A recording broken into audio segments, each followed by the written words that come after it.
Let's bring in Africa analyst Jonathan Offei-Ansah, who is in London. Welcome, Jonathan. Let's start with the EU sanctions. First of all, will they make any difference at all? And also, why the deputy chief? Why not his brother, who's actually in charge? Well, number one, the EU sanctions will not make any meaningful impacts, on RSF in particular and the war in general. You know that the RSF, has support, most of the support from certain Gulf countries, and they are targeting his brother because I think that targeting his brother is a first step. Okay, I mean his brother is also part of the general command, of the paramilitary force. But if you want to send a statement, why don't you go for the head of the RSF? Well, maybe it could be a strategic move, because I mean his brother, I believe, is the second in command, so maybe they'll go from below and probably move up to the top. So I believe that it is a first step, in sanctioning General Dagalo himself. Sudan's ambassador to the European Union said that weapons that the EU sells to the United Arab Emirates are ending up on the battlefield in Sudan. I mean, it's a claim that the UAE is denied. It says it's not arming the RSF. The Sudanese ambassador says otherwise. If the EU again wants to make an impact in stopping this conflict, why doesn't it stop or reduce the weapons it's selling to the UAE? Well, it's speculation. There are speculation that the UAE is supplying, arms to the RSF, but these are speculations yet to be proven. Right? But that claim is very, very widespread.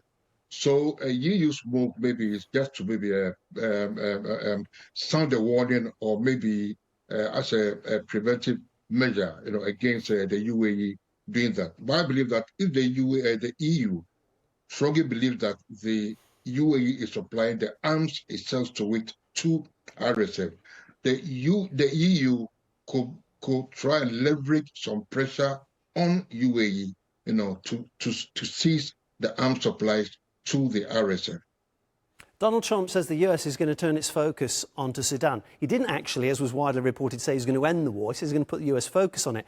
Do you think that will actually help to stop the war? Or will Trump, as we've just seen in Ukraine, make efforts to try and enrich the United States by taking some of the RSF's gold reserves or other valuable minerals? Yeah, you see, the key to understand understanding Trump's sudden interest in Sudan is that we all know that this pivot was sparked by a strategic reassessment inside Washington. It was prompted by, it was not sparked by any strategic reassessment by Washington, but rather by the direct appeal from Saudi Arabia's Crown Prince Mohammed bin Salman. I mean, Trump himself admitted openly that the Sudanese conflict was simply not on Washington's radar. It's a very extraordinary acknowledgement for a sitting U.S. president, and it underscores just how disengaged the White House has been from what the UN calls one of the world's worst humanitarian disasters. Right now, for nearly a year, Sudan war has been raging, whilst the U.S. attention, has been focused on the war in Gaza and in Ukraine. So this new move, will go to bolster, to help, both the two Gulf states, Saudi Arabia and UAE, in trying to, Saudi especially, has been trying to broker a peace deal since the war started. So this Washington's involvement might strengthen the UAE and Saudi Arabia's efforts, in bringing the war to an end. Jonathan, good to speak to you. My guest is Africa analyst Jonathan Offei-Ansah.